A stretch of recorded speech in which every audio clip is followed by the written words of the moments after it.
Hello friends, so welcome to this lecture on application security groups or demo on application security groups. See, if you remember in the last lecture, we have already discussed where we discussed about the application security groups in detail. That application security group is a kind of a logical collection of your NIC or your virtual machines, and you can join the virtual machines or those particular NIC to a particular application security group depending on the business logic. And then the application security group you have created that can be used as a particular source and a destination rather than adding the individual IPs. So we'll see that okay how we can create the application security group, and that particular application security group can be used as a source or a destination within our network security group. So let's try create an application security group. So we'll click on application security group. We'll create an new security group with the name SA-app-SG1, and we'll create in the same region, and then we'll review and create our application security group. So within few minutes our application security group will be created, and we'll configure that particular security group, and we'll see that okay how we can use within the so let's say it is still showing deployment is underway. It will not take much time. Within 5-10 seconds generally it gets deployed. So once it is deployed, we'll go to that particular application security group and we'll see how we can attach it. So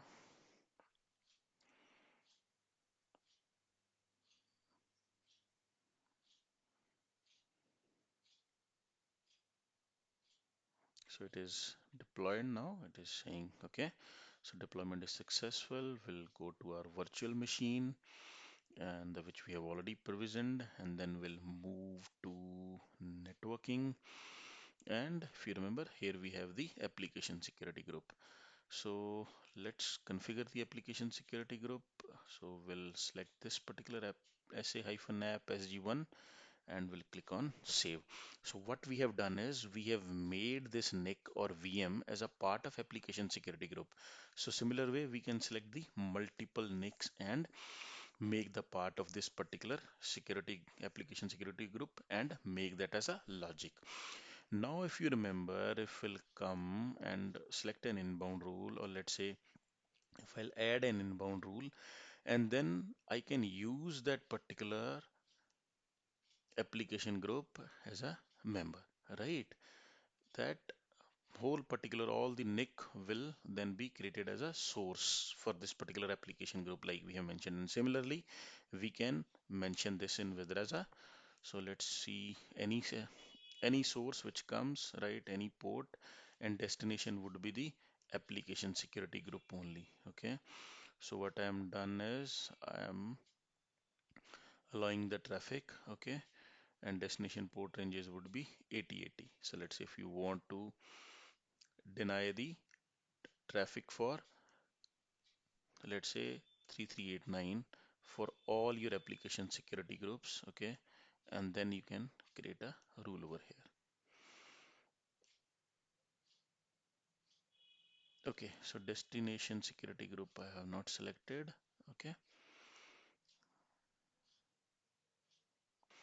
okay, so I have denied it, and if you'll see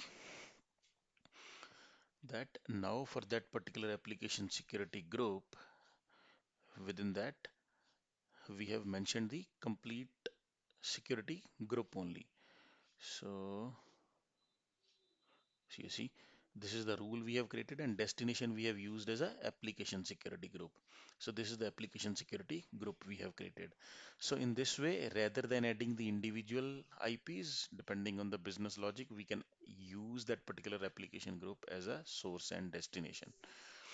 So this is it, friends, in this lecture. Thank you for watching this lecture. Meet you in the next lecture. Thank you.